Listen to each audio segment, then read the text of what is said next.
네, 출판기념회와 관련한 부분은 국회의 숙제인 것 같습니다. 국회가 이 문제를 어떻게 할 것이냐, 국회 안에서 논의를 하는 것이 맞을 것 같고요. 있는 제도를 가지고 지금 후보자에게 너무 과혹하게 밀어붙이는 것은 또 그것도 맞지 않다, 이런 생각을 합니다. 질의를 들어가도록 하겠습니다. 제가 이제 계속 총리 후보자를 대상으로 해서 총리가 위원장 또는 공동위원장을 맡게 되는 위원회를 중심으로 질의를 좀 드리도록 하겠습니다. 기후위기 시대에 진정한 물관리 일원화가 필요하다라고 하는 건데요. 우리나라가 2018년에 문재인 정부 당시에 결단을 통해서 1993년부터 시작되었던 물관리 일원화를 1차 해내긴 했습니다. 1차 국가 통합 물관리를 이루어냈습니다. 그래서 환경부를 중심으로 해서 수량, 수질, 수생태계를 통합하는 일정 부분 국토부와 환경부의 통합은 이루어낸 바가 있습니다. 그런데 이제 현재의 구조는 이게 이제 진정한 물관리 일원화라고 보기에는 좀 미흡한 것이 여전히 생공용수는 환경부, 농업용수는 농림부, 산업용수는 산업통상자원부 등으로 여전히 소관이 나누어져 있고 기능도 제각기 하고 있습니다. 이러다 보니까 이제 그냥 물순환 주기에 큰 문제가 없을 때는, 아무런 이상이 없을 때는 별 문제가 없습니다만 극심한 가뭄 같은 게 왔을 때 문제가 발생을 합니다. 먹는 물은 없는데 산업용수가 넘친다든지 하는 상황입니다. 이것이 지난 2022년에 광주 전남 지역에 극심한 가뭄이 발생해서 당시 식수원으로 사용하는 주암댐 저수율이 20% 수준까지로 떨어졌습니다. 그러니까 이제 광주하고 전남 11개 시군구는 조정급수를 실시하기도 했었는데요. 주암댐은 저수율이 20%대로 내려갔는데 그 근처에 있었던 보성강댐, 여기가 산업부 소관 발전용수입니다. 그리고 담양호, 요거는 이제 농업용수라서 농어촌 공사에서 관리를 하는데 여기는 각각의 용도에 따라 가지고 물이 어느 정도 있었습니다. 그러면 이게 통합 물관리가 가능했다라고 하면 수량과 수질을 파악한 상태에서 전체적으로 관리가 되고 있었다면 지금 먹는 물이 부족한 상태입니다. 생공업 용수가 부족하니까 이쪽으로 좀 돌립시다라고 하는 게 가능했을 텐데 이게 그 당시 좀 어려웠습니다. 이 주체가 분리되어 있다 보니까요. 그래서 그나마 워낙 다급한 상태여서 한수원하고 수자원공사가 협의를 해서 보성강댐 용수를 주암댐으로 공급을 해서 결국은 생공업 용수를 공급한 적이 있습니다. 지금으로 보면 저러한 가뭄의 위험이 점점 더 기후 위기 시대이기 때문에 더 자주 발생할 가능성이 큽니다. 그래서 이제는 제2차 현행 물관리 체계에서 조금 더 올라가 있는 1차 통합 물관리가 이루어졌으니까 이제는 2차 남아있는 것에 대해서도 전체적인 실질적인 물관리 일원화를 할 필요가 있고 이것이 총리가 민간위원장과 공동위원장으로 가지고 있는 국가물관리위원회 차원에서도 조절이 가능한 상황입니다. 현재 총리께서 별로 관심이 없으시고 현재는 그 국가물관리위원회 민간위원장이 역할을 하려고 하는데 아무런 조정이 잘 되지 않습니다. 그래서 이 부분에 대해서도 관심 가지고 총리가 되신다면 실질적으로 기후위기 시대에 적절하게 통합 물관리가 될 수 있도록 하는 것에 대해서 신경 써주시기 부탁한다고 말씀드리고. 제가 답변 겸 질문 좀, 답변을 위한 질문. 예.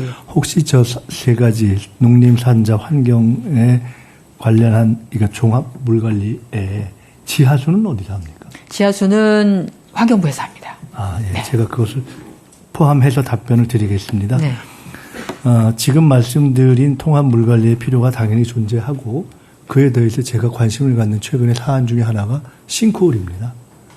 근데 싱크홀이 그 지하의 어떤 건조물을 구축하는 문제 또는 지하의 GTX 관련한 그런 시설물을 새로 하는 문제뿐만 아니라 싱크홀 때문에 그런 한편으로는 시민들의 요구가 있으면서도 동시에 그런 것들이 만들어질 때 굉장히 불안함이 최근에 가중되고 있는 거여서 알고 보니까 그게 지하수의 처리 방식하고 연동이 되어 있다는 것도 저도 최근에 들어서 네. 이게 굉장히 중요한 문제로구나 하고 생각을 했습니다. 그래서 이게 재난과도 관련이 있는 거여서 통상적으로 환경부에서 해왔던 물관리에 더한 지하수까지 포함해서 종합적인 물관리를 한번 조금 아마 그 지하수 그렇습니다. 부분은 종합 물관리에는 별로 영역에 없었던 그거는 것이 이제 아닌가 유출 싶습니다. 지하수가 되는 것이죠. 영역에 없었던 네네네. 것 같은데 그것까지 포함해서 될 수 있도록 검토를 하고 제가 위원장이 된다면 같이 체크하고 그때 꼭 한정희 의원님 모시고 정부 측과 자담회를 한다든가 간담회 할 때 모시고 말씀 듣도록 하겠습니다. 네, 하나는 역시 마찬가지입니다. 우리가 OECD 국가 중에서도 최상위 수준으로 심각하게 자살률이 높은데요. 그래서 자살공화국이라는 얘기를 하고 있는데, 국무총실 산하에 자살예방정책위원회가 이미 설치되어 있습니다. 이제는, 그리고 또 보건복지부 중심으로 자살예방 종합계획도 수립되고 있습니다만 성과가 좀 미비한 상태입니다. 그래서 이제는 자살률 감소를 위한 정량적 목표 수립을 좀 할 때가 됐다. 그리고 공공의 책임도 강화하고 지방정부하고 협업 메커니즘을 강화해서 어떻게 하면은 실질적으로 접근을 통해서 자살률을 줄일 수 있는지에 대한 조금 더 실질적인 부분에 대한 고민들이 필요한 시점이 아닌가 생각됩니다. 그래서 이 부분은 대통령께서도 대한민국 자살률이 너무 높은데 이건 뭔가 특단의 조치가 있어야 하지 않겠습니까? 라고까지 말씀을 주신 상태이고 하기 때문에 후보자께서 총리가 된다면 이 부분에 대해서도 아주 좀 각별한 관심으로 제도가 발생돼 특히나 청년층의 자살률이 정말 저희가 굉장히 높습니다. 그래서 10대에서 30대의 사망 원인 중에 1위가 자살이거든요. 이거는 뭐 대한민국이 희망이 없다라고 하는 거를 보여주는 그분들에게는 그렇기도 하기 때문에 여기에 대해서 좀 관심을 많이 가져주시면 좋겠다는 말씀을 드리겠습니다. 예. 네, 마치셨나요? 예, 요 질문은 끝났습니다. 네. 그 다음 질문까지 하고. 그 다음 질문까지는 이게 조금 시간이 좀 짧긴 한데요. 그래도 하겠습니다. 급한 거여서. 미국 투자기업 미국에 투자하고 있는 한국 기업 종사자들의 비자 문제가 잘 해결이 되고 있지 않습니다. 우리나라 배터리 3사만 예를 들면은 뭐 투자 규모가 엄청나게 큽니다. 전체 558억 달러 정도에 해당이 되는데요. 문제는 전문직 취업 비자 발급 현황을 보시면 한국은 뭐 지난 윤석열 정부에서 미국과 그렇게 사이가 좋다고 했지만 비자 발급 현황 보시면 별로 좋지 않습니다. 오히려 인도나 필리핀 인도보다 훨씬 더 많은 비자를 발급하고 있습니다. 그런데 이제 여기에 더해서 각 국가가 별도의 전형 취업 비자를 발급하는 경우가 있습니다. 캐나다나 멕시코는 협상을 통해서 아예 무제한을 하고 있고요. 호주는 1,500명, 싱가포르도 5,400명까지 하고 칠레도 1,400명 이 정도가 됩니다. 이것은 미국과 별개의 협상을 통해서 획득해낸 숫자이기도 합니다. 문제는 이제 기술행위 기업들이 제대로 정상적으로 돌아가려면 적절하게 전문가가 가서 그 공장들이 정상 가동되게끔 도와줄 필요가 있는데 현재 전용 취업 비자가 발급되지 않는 이유로 공장을 돌릴 수 있는 시기가 늦어지면서 비용이 더 계약 수준으로 늘어나는 거죠. 그래서 후보께서는 워낙에 국제적으로 보면 감각도 있으신 데다가 미국 쪽에도 다리 좀 넓으시고 하기 때문에 미국 동양과도 잘 관계를 맺고 계시니까 저 부분에 대해서 각별하게 관심을 가지시고 정상적으로 해결 수 네. 우선 자살 예방 간단히 말씀드리면 자살 예방, 마음 건강, 고독 또는 젊은 층의 정신 건강 이게 다 한 맥으로 통하는 새로운 현재 시대에서의 요구인데 이게 굉장히 필요한 것이고 관련된 사업 영역도 넓고 관심 있는 일자리도 많습니다.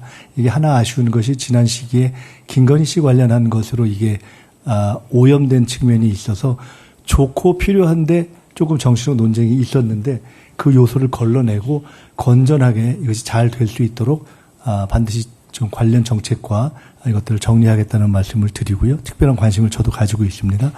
비자 문제는 일반적으로도 그렇고 특히 한미 간의 관계에 있어서 매우 중요한 문제이기 때문에 저는 이번에 트럼프 대통령과의 관세 협상을 하는 과정에서 또는 그 이후의 후속 과정에서 비자 문제는 반드시 조금 더 우리가 성과를 만들어야 된다고 생각을 하고 있습니다. 특별히 비자가 일반적으로 양국 간의 관계의 어떤 얼마나 좋은가를 드러내는 지표이기도 하고 또 한편으로는 대한민국의 세계에서의 어떤 환대를 얼마나 받고 있는가를 간접 반영하는 지표인데 제가 어제 무슨 지표를 보니까 우리가 여권이 이렇게 통용되는 게 전 세계에서 2위인가 이래서 미국보다 높다는 걸 제가 봤습니다. 한국이 그만큼 전 세계에서 매력적인 나라가 된 거여서 그런 등등을 포함해서 저희들이 우리의 국력을 비자, 일자리에 연결할 수 있도록 미국과 특별히 반드시 제가 한번 성과를 내보겠습니다.